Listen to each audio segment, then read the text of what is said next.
Always സ്റ്റുഡൻറ്റിൻ്റെ പുതിയൊരു ക്ലാസ്സിലേക്ക് എല്ലാവർക്കും സ്വാഗതം.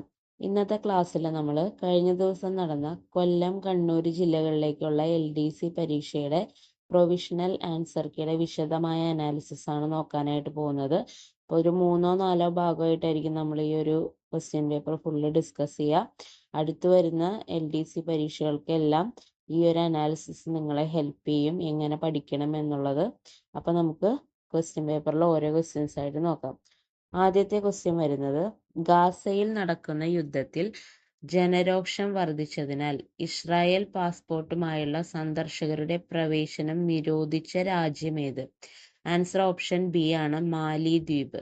അപ്പം മാലി ദ്വീപിലേക്കാണ് ഇസ്രായേൽ പാസ്പോർട്ടുള്ള സന്ദർശകരുടെ പ്രവേശനം നിരോധിച്ചത്. എന്തുകൊണ്ടാണ്?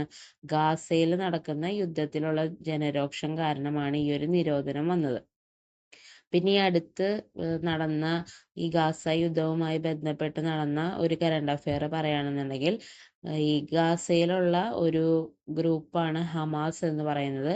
അപ്പൊ ആ ഹമാസിന്റെ നേതാവായിരുന്ന ഇസ്മായിൽ ഹനിയ ഈ 2024 ഓഗസ്റ്റില് കൊല്ലപ്പെട്ടു. അപ്പൊ അദ്ദേഹത്തിന് ശേഷം ആ ഒരു പൊസിഷനിലേക്ക് പുതിയൊരു നേതാവ് വന്നിട്ടുണ്ട്. അദ്ദേഹത്തിന്റെ പേര് യഹ്യ സിൻവാർ എന്നാണ്. അപ്പോൾ ഇസ്മായിൽ ഹനിയ, ഗാസയിലെ ഹമാസിന്റെ നേതാവായിട്ടുള്ള ഇസ്മായിൽ ഹനിയ 2024 ഓഗസ്റ്റിൽ കൊല്ലപ്പെട്ടു. അതിനുശേഷം പുതിയ നേതാവ് വന്നിരിക്കുന്നത് യഹ്യ സിൻവാർ ആണ്. അപ്പൊ ആ ഒരു കാര്യം കറണ്ട് അഫെയറുമായി ബന്ധപ്പെട്ട് നോട്ട് ചെയ്യാവുന്നതാണ്. അടുത്ത ക്വസ്റ്റ്യൻ, താഴെ തന്നിരിക്കുന്ന സൂചനകളുടെ അടിസ്ഥാനത്തിൽ ശരിയായ വ്യക്തി ആരാണെന്ന് തിരിച്ചറിയുക. അപ്പൊ 4 ക്ലൂസ് തന്നിട്ടുണ്ട്. അത് വെച്ചിട്ട് ആരാണ് ആ ഒരു പേഴ്സൺ എന്ന് ഐഡന്റിഫൈ ചെയ്യണം. ആദ്യത്തേത്, the transfer of power in India എന്ന ഗ്രന്ഥത്തിന്റെ കർത്താവ്. ചിലപ്പോൾ പെട്ടെന്ന് നമുക്ക് കിട്ടണമെന്നില്ല. അടുത്തത് 1952 ഒറീസയിൽ ഗവർണറായി ചുമതലയേറ്റു. ആ ഒരു ഓപ്ഷനും അത്ര നല്ലൊരു ക്ലൂ അല്ല. പക്ഷെ മൂന്നാമത്തത് ഒരുപാട് പേർക്ക് അറിയാവുന്ന ഒരു ക്ലൂ ആണ്. എന്താ? സർദാർ പട്ടേലിനും നെഹ്റുവിനും ഒപ്പം നാട്ടുരാജ്യങ്ങളുടെ സംയോജനത്തിൽ നിർണായക പങ്കുവഹിച്ചു. അടുത്ത ഓപ്ഷൻ, സ്റ്റേറ്റ് ഡിപ്പാർട്ട്മെന്റിൽ സെക്രട്ടറി ആയി പ്രവർത്തിച്ചു. അപ്പൊ 3 ഓപ്ഷൻസ് കിട്ടിയില്ലെങ്കിലും അതിലോരോ ഓപ്ഷൻ നിങ്ങൾക്ക് എല്ലാവർക്കും അറിയാവുന്നതായിരിക്കും. സർദാർ പട്ടേലിന്റെയും നെഹ്റുവിന്റെയും ഒപ്പം നാട്ടുരാജ്യങ്ങളുടെ സംയോജനത്തിൽ നിർണായക പങ്കുവഹിച്ചു. ആരാണ് ആള്? VP മേനോനാണ്. അപ്പൊ ആൻസർ ഓപ്ഷൻ ഡി ആണ്, VP മേനോൻ. നെക്സ്റ്റ്, താഴെ പറയുന്ന സ്ഥലങ്ങളിൽ നാറ്റോയുടെ ആസ്ഥാനം ഏതാണ്? നാറ്റോ എന്ന് പറയുന്ന ആ ഓർഗനൈസേഷന്റെ ആ ഒരു പേരിന്റെ പൂർണ്ണ രൂപം എന്താണ്? നോർത്ത് അറ്റ്ലാന്റിക് ട്രീറ്റി ഓർഗനൈസേഷൻ എന്നാണ്. 1949 ഈ ഒരു ഓർഗനൈസേഷൻ ഫോം ചെയ്യുന്നത്. North Atlantic treaty organisation. ഇപ്പൊ ഇവിടെ ചോദിച്ചിരിക്കുന്നത് നാറ്റോയുടെ ആസ്ഥാനം ഇതിലേതാണെന്നാണ്. ആൻസർ ഓപ്ഷൻ ബി ആണ്, ബ്രസൽസ് ആണ് നാറ്റോയുടെ ആസ്ഥാനം വരുന്നത്. അപ്പൊ നാറ്റോയുടെ ആസ്ഥാനം ബ്രസൽസ് ആണ്. അപ്പൊ ഈ ഒരു ക്വസ്റ്റ്യൻ പേപ്പറിൽ കുറെ ഓർഗനൈസേഷന്റെ ആസ്ഥാനങ്ങൾ ചോദിച്ചിട്ടുണ്ട്. അപ്പൊ നിങ്ങൾ ഇനി വരുന്ന എക്സാമിനുള്ളവര് പ്രധാനപ്പെട്ട ഇന്റർനാഷണൽ ഓർഗനൈസേഷൻസിന്റെ ഒക്കെ ആസ്ഥാനം എവിടെയാണെന്നുള്ളത് നോട്ട് ചെയ്ത് വെക്കുക. വെറൈറ്റി മിക്കവാറും കുറെയൊക്കെ വരുന്നത് ഈ പറയുന്ന പോലെ പാരീസ് കുറെ എണ്ണത്തിന്റെ വരുന്നുണ്ട്. അപ്പൊ അങ്ങനെ അല്ലാത്ത കുറെ എണ്ണം ഉണ്ട്. അപ്പോൾ അങ്ങനത്തത് നോട്ട് ചെയ്ത് വെക്കണായിരിക്കും എപ്പോഴും നല്ലത്. അപ്പൊ നാറ്റോയുടെ ആസ്ഥാനം ബ്രസൽസ് ആണ്. നാറ്റോ എന്ന് പറയുന്നത് നോർത്ത് അറ്റ്ലാന്റിക് ട്രീറ്റി ഓർഗനൈസേഷൻ ആണ്. 1949 അത് ഫോം ചെയ്തത്. അടുത്തത് വരുന്നത്, താഴെ കൊടുത്തിരിക്കുന്ന പ്രസ്താവനകളിൽ ശരിയായവ തിരഞ്ഞെടുക്കുക. അപ്പോ ഓരോന്നായിട്ട് നോക്കാം. സമത്വ സമാജം അയ്യങ്കാളി. സമത്വ സമാജം സ്ഥാപിച്ചത് അയ്യങ്കാളി അല്ല, വൈകുണ്ഠ സ്വാമികളാണ്. അപ്പോൾ ഒന്നാമത്തത് തെറ്റാണ്. അടുത്തത് ആത്മവിദ്യാസംഘം വാഗ്ബടാനന്ദൻ, അത് ശരിയാണ്. സഹോദര പ്രസ്ഥാനം ശ്രീനാരായണ ഗുരു എന്നാണ്. അല്ല, സഹോദര പ്രസ്ഥാനം സ്ഥാപിച്ചത് സഹോദരൻ അയ്യപ്പനാണ്. അപ്പൊ അതും തെറ്റാണ്. അടുത്ത യോഗക്ഷേമ സഭ VT ഭട്ടതിരിപ്പാട്, അത് ശരിയാണ്. അപ്പോൾ ഇതിൽ ശരിയായവയാണ് ചോദിച്ചിരിക്കുന്നത്. അപ്പോൾ ഏതൊക്കെയാണ് ശരി? 2ഉം 4ഉം. അതായത് ആത്മവിദ്യാസംഘം വാഗ്ബടാനന്ദനാണ്, യോഗക്ഷേമ സഭ VT ഭട്ടതിരിപ്പാട്. ഇനി മറ്റേത് രണ്ടും നമുക്ക് എങ്ങനെ കറക്റ്റ് ചെയ്യാം? സമത്വ സമാജം സ്ഥാപിച്ചത് വൈകുണ്ഠ സ്വാമികളും സഹോദര പ്രസ്ഥാനം സ്ഥാപിച്ചത് സഹോദരൻ അയ്യപ്പനുമാണ്. നെക്സ്റ്റ് ക്വസ്റ്റ്യൻ, അടുത്ത ക്വസ്റ്റ്യൻ, ഇന്ത്യക്ക് സ്വാതന്ത്ര്യം നൽകുന്നതുമായി ബന്ധപ്പെട്ട് മൗണ്ട് ബാറ്റൺ പദ്ധതിയിൽ ഉൾപ്പെടാത്ത പ്രസ്താവനകൾ ഏതെന്ന് കണ്ടെത്തുക. ആൻസർ വരുന്നത് ഓപ്ഷൻ എ ആണ്. അതായത് 1 മാത്രമാണ് അതിൽ ഉൾപ്പെടാത്തത്. നമുക്ക് ഓരോ ഓപ്ഷൻസ് നോക്കാം. ഏതൊക്കെ പ്രദേശങ്ങൾ പാകിസ്ഥാനിൽ ചേർക്കണമെന്ന് ബ്രിട്ടീഷ് പ്രധാനമന്ത്രി നിർദ്ദേശിക്കുന്നതാണ് എന്നാണ് ആദ്യത്തേത്. അതായത് ഇപ്പൊ ഇന്ത്യ വിഭജിച്ച് ഇന്ത്യയും പാകിസ്ഥാനും ആക്കുമ്പോൾ ഏതൊക്കെ പ്രദേശങ്ങളിൽ പാകിസ്ഥാനിലേക്ക് പോകണമെന്ന് ബ്രിട്ടീഷ് പ്രധാനമന്ത്രിയാണ് തീരുമാനിക്കുക എന്നാണ് ഈ ഒരു സ്റ്റേറ്റ്മെന്റ് പറയുന്നത്. അത് തെറ്റാണ്. ബ്രിട്ടീഷ് പ്രധാനമന്ത്രി അല്ല തീരുമാനിച്ചത്. ഇപ്പോൾ ഓരോ ബ്രിട്ടീഷ് പ്രൊവിൻസ് ആണെങ്കിലും അല്ലെങ്കിൽ നാട്ടുരാജ്യങ്ങളാണെങ്കിലും അതത് സ്ഥലത്തെ ആളുകളാണ്, രാജാക്കന്മാരാണ് അത് തീരുമാനിച്ചത് ഏത് ഭാഗത്ത് പോകണം, അതായത് ഇന്ത്യയായിട്ട് ചേരണോ പാകിസ്ഥാനായിട്ട് ചേരണോ എന്നുള്ളത്.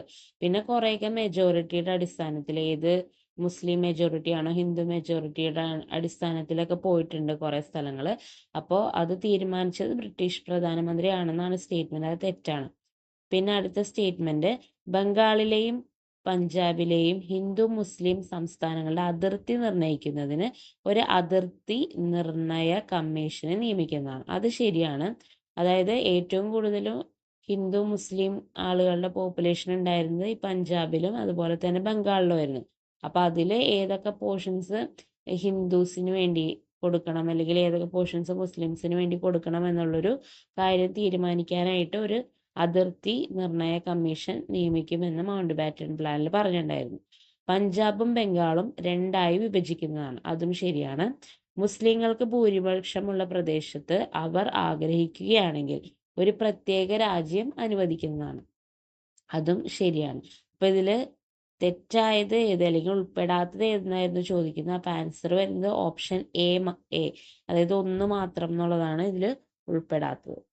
അടുത്ത ക്വസ്റ്റ്യൻ, ഫ്രഞ്ച് വിപ്ലവവുമായി ബന്ധപ്പെട്ട ശരിയായ ഉത്തരം തിരഞ്ഞെടുക്കുക. അപ്പോൾ ഓരോ രാജാക്കന്മാരും അവർ പറഞ്ഞ സ്റ്റേറ്റ്മെന്റ്സ് ആണ് തന്നേക്കുന്നത്. ഞാനാണ് രാഷ്ട്രം എന്ന് പറഞ്ഞത് ലൂയി 11 എന്നാണ് എഴുതിയിരിക്കുന്നത്. അല്ല, ഞാനാണ് രാഷ്ട്രം എന്ന് പറഞ്ഞത് ലൂയി 14 അപ്പൊ ലൂയി 14 ഞാനാണ് രാഷ്ട്രം എന്ന് പറഞ്ഞത്. എനിക്ക് ശേഷം പ്രളയം അത് പറഞ്ഞത് ലൂയി 15. അത് ശരിയാണ്. നിങ്ങൾക്ക് റൊട്ടി ഇല്ലെങ്കിൽ എന്താ കേക്ക് കഴിച്ചുകൂടെ എന്ന് പറഞ്ഞത് മേരി ആന്റോയിനറ്റ് ആണ്. അത് ശരിയാണ്. അപ്പോൾ ഇതിൽ തെറ്റായത് ഏതാണ്? ഒന്നാമത്തത്. ശരിയായതായിരുന്നു ക്വസ്റ്റ്യൻ ചോദിച്ചിരുന്നത്. അപ്പോൾ 2ഉം 3ഉമാണ് ശരി. അപ്പോൾ ഓപ്ഷൻ ബി ആണ് നമ്മളുടെ ശരിയായ ഉത്തരം. അടുത്ത ക്വസ്റ്റ്യൻ, പെനിൻസുലർ ഇന്ത്യയിൽ ഏറ്റവും നീളം കൂടിയ നദി ഏതാണ്? പെനിൻസുലർ ഇന്ത്യ എന്ന് പറഞ്ഞാൽ ഉപദ്വീപീയ ഇന്ത്യ. അപ്പോൾ ആ ഒരു ഭാഗത്ത് നമ്മുടെ ഏറ്റവും കൂടുതൽ നീളം കൂടുതൽ വരുന്ന നദി ഏതാണ് എന്നാണ് ചോദിച്ചിരിക്കുന്നത്. അപ്പൊ ആൻസർ ഓപ്ഷൻ സി ആണ്, ഗോദാവരി. പെനിൻസുലർ ഇന്ത്യയിലെ ഏറ്റവും നീളം കൂടിയ നദി ഗോദാവരി. അടുത്ത, പ്രൈം മെറിഡിയൻ ഏത് നഗരത്തിലൂടെയാണ് കടന്നു പോകുന്നത്? പ്രൈം മെറിഡിയൻ എന്ന് പറയുന്നത് 0 രേഖാംശ രേഖേനെയാണ് നമ്മൾ പ്രൈം മെറിഡിയൻ എന്ന് പറയുന്നത്. അത് ഗ്രീനിച്ച് എന്ന് പറയുന്ന സ്ഥലത്തു കൂടെയാണ് ഈ ഒരു പ്രൈം മെറിഡിയൻ പാസ് ചെയ്യുന്നത്. പ്രൈം മെറിഡിയൻ 0 രേഖാംശ രേഖയാണ്. അത് പാസ് ചെയ്യുന്ന സ്ഥലം ഗ്രീനിച്ച് ആണ്. അതുകൊണ്ട് ഇതിനെ ഗ്രീനിച്ച് രേഖ എന്നും കൂടി പറയും. അത് നിങ്ങൾക്ക് കേട്ടിട്ടുള്ളതായിരിക്കും ആ ഒരു ഡീറ്റെയിൽ ഒക്കെ. അടുത്തത്, ഉത്തരായന രേഖ കടന്നു പോകാത്ത സംസ്ഥാനം ഏതാണ്? ഉത്തരായന രേഖ എന്ന് പറഞ്ഞാൽ ട്രോപ്പിക് ഓഫ് ക്യാൻസർ എന്നുള്ളതാണ്. അപ്പൊ ഇന്ത്യയിലൂടെ ട്രോപ്പിക് ഓഫ് ക്യാൻസർ അഥവാ ഉത്തരായന രേഖ കടന്നു പോകുന്നുണ്ട്.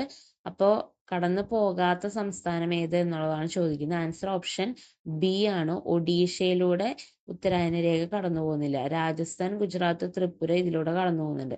അപ്പൊ കടന്നു പോകുന്ന സംസ്ഥാനങ്ങൾ ഏതൊക്കെയാണെന്ന് നമ്മൾ സൈഡിൽ എഴുതിയിട്ടുണ്ട്, മാർക്ക് ചെയ്തിട്ടുണ്ട്. അപ്പൊ അതില് ഇത് കോമൺ ആയിട്ട് എല്ലാവരും പഠിക്കുന്ന ഒരു കോഡ് എന്ന് പറയുന്നത് MTയും MGRും JCB വാങ്ങി ആ ഒരു സാധനമാണ്. അപ്പോൾ MT എന്ന് പറയുമ്പോൾ ആദ്യത്തെ M മിസോറാം, T ത്രിപുര. അപ്പൊ MT കിട്ടി. ഇനി MGRല് M Madhya Pradesh, G Gujarat, R Rajasthan. അപ്പൊ MGR കിട്ടി. ഇനി അടുത്ത JCB ആണ്. അപ്പൊ JCB Jharkhand, C Chhattisgarh and B Bengal ആണ്. വെസ്റ്റ് ബംഗാൾ ആണ് ഉദ്ദേശിച്ചത്. പെട്ടെന്ന് ബീഹാറാണ് തെറ്റിദ്ധരിക്കരുത്.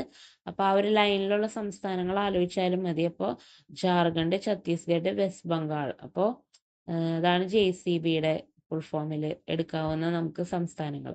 അപ്പോൾ മൊത്തം എത്ര സംസ്ഥാനങ്ങളായി? 8 സംസ്ഥാനങ്ങളിലൂടെയാണ് ഈ ഒരു ഉത്തരായന രേഖ അഥവാ ട്രോപ്പിക് ഓഫ് ക്യാൻസർ കടന്നു പോകുന്നത്.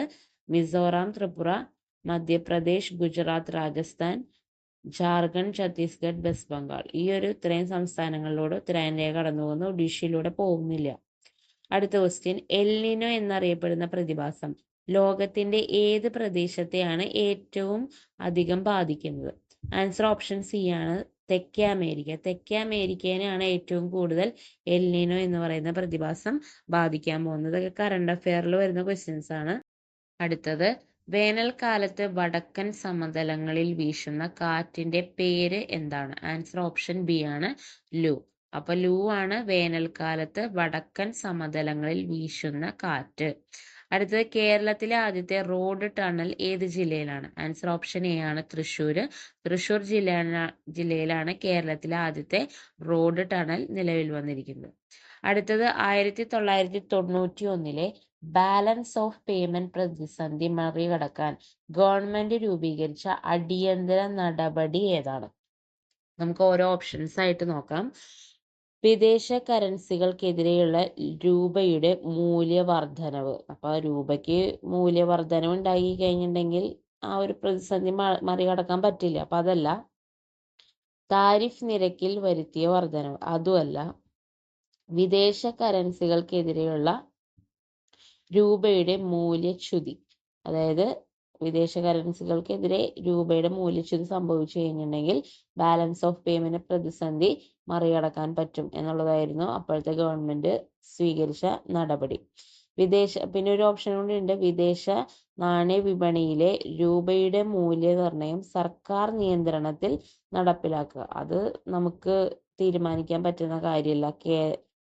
കേന്ദ്ര സർക്കാരിനോ അല്ലെങ്കിൽ ഇന്ത്യൻ ഗവൺമെന്റിനോ സ്വീകരിക്കാൻ പറ്റുന്ന ഒരു നടപടിയല്ല. അപ്പൊ ഈ ഒരു ക്വസ്റ്റ്യൻ ആൻസർ ഓപ്ഷൻ സി ആണ്. എന്ത് ചെയ്യണം? വിദേശ കറൻസികൾക്കെതിരെയുള്ള രൂപയുടെ മൂല്യച്യുതി സംഭവിച്ചു കഴിഞ്ഞാൽ ബാലൻസ് ഓഫ് പേയ്മെന്റ് പ്രതിസന്ധി മറികടക്കാൻ പറ്റുന്നതാണ് ഗവൺമെന്റ് സ്വീകരിച്ച നടപടി. ഹരിത വിപ്ലവത്തിന്റെ നേട്ടത്തെ പറ്റിയുള്ള പ്രസ്താവനകളിൽ ശരിയല്ലാത്തത് ഏത്? ഉൽപാദനത്തിലും ഉൽപാദനക്ഷമതയിലുമുള്ള വർധനവ്, അത് ശരിയാണ്. വരുമാന വർധനവ്, അതും ശരിയാണ്. തൊഴിൽ വർധനവ്, അതും ശരിയാണ്.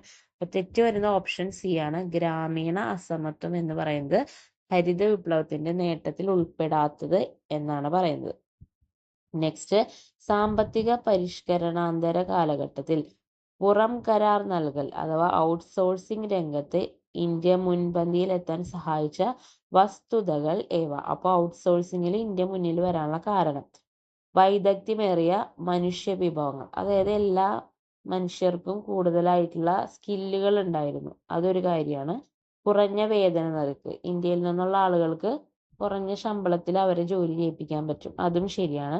ദാരിദ്ര്യം, തൊഴിലില്ലായ്മ, അത് ഈ ഒരു ഔട്ട്സോഴ്സിങ്ങിന് ഇന്ത്യ മുൻപന്തിയിൽ എത്താനുള്ള ഒരു കാരണമല്ല.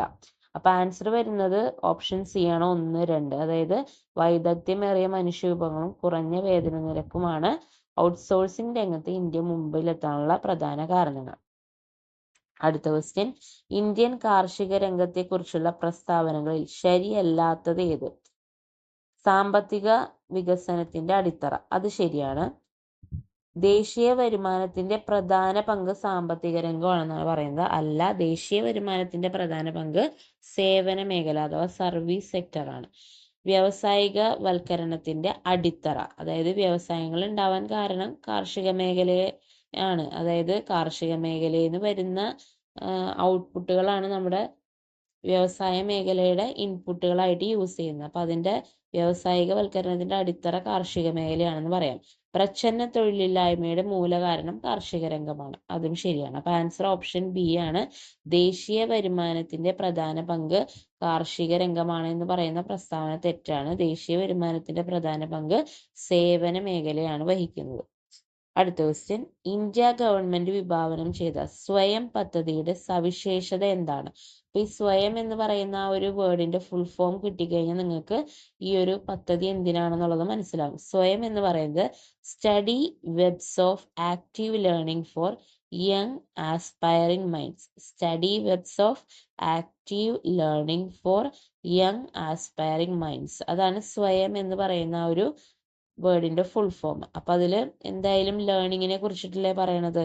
അപ്പൊ ഇതില് ആൻസർ ഓപ്ഷൻ ഡി ആണ്. പൗരന്മാർക്ക് ഗുണമേന്മയുള്ളതും സൗജന്യവുമായ വിദ്യാഭ്യാസം നൽകുക. അപ്പൊ ആൻസർ ഓപ്ഷൻ ഡി ആണ് വരുന്നത്. നെക്സ്റ്റ്, നീതി ആയോഗിന്റെ ചുമതലകളിൽ ഉൾപ്പെടാത്ത പ്രസ്താവന ഏത്? ചെയർപേഴ്സൺ സ്ഥാനം അലങ്കരിക്കുന്ന പ്രധാനമന്ത്രിയാണ്. അത് ശരിയാണ്. കേന്ദ്ര സംസ്ഥാന സർക്കാരുകൾക്ക് സാങ്കേതിക സഹായം നൽകുന്നു, അതായത് ടെക്നോളജിക്കൽ അഡ്വൈസുകൾ നൽകുന്നു. അത് ശരിയാണ്. വിദഗ്ധോപദേശക സമിതിയായി പ്രവർത്തിക്കുന്നു. അതും ശരിയാണ്. അടുത്തത്, കേന്ദ്ര സംസ്ഥാന സർക്കാരുകൾക്ക് സാമ്പത്തിക സഹായം അനുവദിക്കുന്നു. സാമ്പത്തിക സഹായം അനുവദിക്കാനുള്ള പവർ നീതി ആയോഗിന് ഇല്ല. അത് ഓരോ പോളിസീസ് ഫോർമുലേറ്റ് ചെയ്യാനാണ് നീതി ആയോഗ് രൂപീകരിച്ചിരിക്കുന്നത്, പണ്ടത്തെ പ്ലാനിംഗ് കമ്മീഷന് പകരമായിട്ട്. അപ്പോൾ നീതി ആയോഗിന്റെ ചുമതലകളിൽ പെടാത്തത് ഓപ്ഷൻ ഡി ആണ് എന്ന് മനസ്സിലാക്കാം. നെക്സ്റ്റ്, പ്രധാനമന്ത്രിയുടെ മുദ്ര പദ്ധതി ലക്ഷ്യമിടുന്നത് എന്ത്? ഇതിന്റെ ആണെങ്കിലും ഫുൾ ഫോം അറിയുകയാണെങ്കിൽ നിങ്ങൾക്ക് എന്താണ് ആ ഒരു പദ്ധതി കൊണ്ട് ഉദ്ദേശിക്കുന്നത് എന്നുള്ളത് കിട്ടും. മുദ്ര ലോൺസ് പറഞ്ഞ് കേട്ടിട്ടുണ്ടാവും നിങ്ങൾ. മുദ്രയുടെ full form micro units development and refinance agency. Micro units development and refinance agency എന്നാണ് മുദ്രയുടെ പൂർണ്ണരൂപം. അപ്പൊ അത് മൈക്രോ ഫിനാൻസ് അല്ലെങ്കിൽ മൈക്രോ യൂണിറ്റ്സ് എന്ന് പറയുന്നത് ചെറുകിട സംരംഭകരെ സമ്പദ് വ്യവസ്ഥയുടെ മുഖ്യധാരയിലേക്ക് എത്തിക്കുക എന്നുള്ളതാണ് മുദ്ര പദ്ധതിയുടെ പ്രധാന ലക്ഷ്യം. ആൻസർ ഓപ്ഷൻ എ ആണ്. മുദ്ര പദ്ധതിയുടെ ലക്ഷ്യം ചെറുകിട സംരംഭകരെ സമ്പദ് വ്യവസ്ഥയുടെ മുഖ്യധാരയിലേക്ക് എത്തിക്കുക എന്നതാണ്. അടുത്തത്, താഴെ പറയുന്നവയിൽ ദേശീയ ലീഗൽ സർവീസ് അതോറിറ്റി സൗജന്യ നിയമ സേവനം നൽകുന്നത് ആർക്കൊക്കെ? സ്ത്രീകൾക്കും കുട്ടികൾക്കും, വ്യവസായശാലയിലെ തൊഴിലാളികൾ, ഭിന്നശേഷിക്കാർ. ആൻസർ ഓപ്ഷൻ ഡി ആണ്, ഓൾ ദി എബവ്. അതായത് ഇവർക്ക് എല്ലാവർക്കും ദേശീയ ലീഗൽ സർവീസ് അതോറിറ്റി സൗജന്യ നിയമ സേവനം നൽകുന്നതാണ്. അടുത്ത ക്വസ്റ്റ്യൻ, മൗലിക കർത്തവ്യങ്ങളുമായി ബന്ധപ്പെട്ട് ചുവടെ ചേർക്കുന്ന ശരിയായ പ്രസ്താവന ഏത്? വകുപ്പ് 51A ഇവ പ്രതിപാദിക്കുന്നു. ശരിയാണ്. ഭാഗം 3A ഇവ ഉൾക്കൊള്ളിച്ചിരിക്കുന്നു. അതും ശരിയാണ്. 12 മൗലിക കർത്തവ്യങ്ങളാണുള്ളത്. അല്ല, നമുക്കിപ്പോൾ ടോട്ടൽ 11 മൗലിക കർത്തവ്യങ്ങൾ അഥവാ ഫണ്ടമെന്റൽ ഡ്യൂട്ടീസ് ആണുള്ളത്. ആദ്യം 10 കോൺസ്റ്റിറ്റ്യൂഷൻ എഴുതിയ സമയത്ത് ഉണ്ടായിരുന്നത്. പിന്നീട് 2002 86ാമത് ഭരണഘടനാ ഭേദഗതി പ്രകാരം ഒരു ഫണ്ടമെന്റൽ ഡ്യൂട്ടി കൂടി ആഡ് ചെയ്തു. അപ്പൊ അങ്ങനെ ഇപ്പൊ ടോട്ടല് 11 മൗലിക കർത്തവ്യങ്ങൾ അഥവാ ഫണ്ടമെന്റൽ ഡ്യൂട്ടീസ് ആണ് നിലവിലുള്ളത്. അപ്പൊ മൂന്നാമത്തെ സ്റ്റേറ്റ്മെന്റ് തെറ്റാണ്. ശരിയായത് ഏതൊക്കെയാണെന്നാണ് ചോദ്യം. അപ്പൊ answer option A only 1 and 2 ആണ് ശരി. നെക്സ്റ്റ്, ഭരണഘടനാ നിയമനിർമ്മാണവുമായി ബന്ധപ്പെട്ട് ശരിയായ പ്രസ്താവന ഏത്? അതായത് കോൺസ്റ്റിറ്റ്യൂവന്റ് അസംബ്ലിനെ കുറിച്ചാണ് ചോദിക്കുന്നത്. സഭയിൽ പ്രധാനമായും 9 കമ്മിറ്റികൾ ഉണ്ടായിരുന്നു. തെറ്റാണ്. 8 മേജർ കമ്മിറ്റികളാണ്. പ്രധാനമായിട്ടുള്ള 8 കമ്മിറ്റികളാണ് നിയമനിർമ്മാണ സഭയിൽ ഉണ്ടായിരുന്നത്. ടോട്ടൽ 22 കമ്മിറ്റികൾ ഉണ്ടായിരുന്നു. അതിൽ 8 എണ്ണമായിരുന്നു മേജർ കമ്മിറ്റീസ്, ബാക്കി മൈനർ കമ്മിറ്റീസ് ആയിരുന്നു. നെഹ്റു, പട്ടേൽ, അംബേദ്കർ തുടങ്ങിയവർ ഇതിന്റെ ചെയർമാൻമാരായിരുന്നു. അത് ശരിയാണ്. പ്രധാനപ്പെട്ട കമ്മിറ്റിയുടെ ചെയർമാൻമാർ ഇവരൊക്കെയായിരുന്നു. അതിൽ അംബേദ്കർ വരുന്ന ഡ്രാഫ്റ്റിംഗ് കമ്മിറ്റിയുടെ ചെയർമാനാണ്. അത് എപ്പോഴും ഓർത്തിരിക്കേണ്ടതാണ്. പട്ടേൽ എന്ന് പറയുന്നത് ഈ പ്രൊവിൻസുകളൊക്കെ അവരുടെ കാര്യങ്ങൾ തീരുമാനിക്കാനായിട്ടുള്ളതായിരുന്നു, നാട്ടുരാജ്യങ്ങളുടെയൊക്കെ. നെഹ്റു പല യൂണിയൻ പവർ അങ്ങനെയുള്ള കാര്യങ്ങളുടെയൊക്കെ കമ്മിറ്റിയുടെ ചെയർമാനായിരുന്നു നെഹ്റു എന്ന് പറയുന്നത്. അപ്പോൾ ഇവരൊക്കെ പ്രധാനപ്പെട്ട കമ്മിറ്റികളുടെ ചെയർമാൻമാരായിട്ട് പ്രവർത്തിച്ചതാണ്. അസംബ്ലിയിലെ മീറ്റിങ്ങുകൾ പൊതുജനങ്ങൾക്ക് കാണാവുന്ന തരത്തിലായിരുന്നു. അതും ശരിയാണ്. അപ്പോൾ ആൻസർ വരുന്നത് ശരിയായത് കണ്ടുപിടിക്കാനല്ലേ. അപ്പോൾ ഓപ്ഷൻ എ ആണ്, ഓൺലി 2 and 3 ആണ് ശരി. ഒന്നാമത്തെ സ്റ്റേറ്റ്മെന്റ് തെറ്റാണ്. തെറ്റിതാണ്. 9 കമ്മിറ്റികളല്ല, പ്രധാനമായിട്ട് 8 കമ്മിറ്റികളാണ് ഭരണഘടന നിർമ്മാണ സഭയിൽ ഉണ്ടായിരുന്നത്. ടോട്ടലി 22 കമ്മിറ്റിയും അത് ഓർത്തു വെക്കുക. ഇന്ത്യൻ ഭരണഘടന അമേരിക്കൻ ഭരണഘടനയിൽ നിന്നും കടമെടുത്ത ആശയങ്ങളിൽ ശരിയായത് ഏത്? നിർദ്ദേശക തത്വങ്ങൾ എന്ന് ഉദ്ദേശിക്കുക മാർഗനിർദ്ദേശക തത്വങ്ങൾ, മൗലിക അവകാശങ്ങൾ, നിഷ്പക്ഷമായ നീതിന്യായ വ്യവസ്ഥ. അപ്പൊ ഇതില് 2ഉം 3ഉം ആണ് ഇന്ത്യൻ ഭരണഘടന അമേരിക്കൻ ഭരണഘടനയിൽ നിന്ന് കടമെടുത്തത്. അപ്പൊ നിർദ്ദേശക തത്വങ്ങൾ അഥവാ DPSP, directive principles of state policy, അത് എവിടെ നിന്ന് എടുത്തത്? അത് ഐറിഷ് കോൺസ്റ്റിറ്റ്യൂഷനിൽ നിന്നാണ് നിർദ്ദേശക തത്വങ്ങൾ കടമെടുത്തിരിക്കുന്നത്. അപ്പൊ ഇതിന്റെ ആൻസർ വരുന്നത് ഓപ്ഷൻ സി ആണ്, ഓൺലി 2 and 3. നെക്സ്റ്റ്, ഇന്ത്യൻ ഭരണഘടന ബ്രിട്ടീഷ് ഭരണഘടനയിൽ നിന്നും കടമെടുത്തിരിക്കുന്ന ആശയങ്ങളേവ? ആൻസർ ഓപ്ഷൻ ബി ആണ്, 2, 3. അതായത് കേവല ഭൂരിപക്ഷ സമ്പ്രദായവും നിയമനിർമ്മാണ പ്രക്രിയയുമാണ് ഇന്ത്യൻ ഭരണഘടന ബ്രിട്ടീഷ് ഭരണഘടനയിൽ നിന്നും കടമെടുത്തിരിക്കുന്നു. അർദ്ധ ഫെഡറൽ സമ്പ്രദായം ബ്രിട്ടീഷ് ഭരണഘടനയിൽ നിന്നല്ല. അപ്പൊ ഇതില് 2ഉം 3ഉമാണ് ബ്രിട്ടീഷ് ഭരണഘടനയിൽ നിന്നും ഇന്ത്യൻ ഭരണഘടന കടമെടുത്തിരിക്കുന്നത്.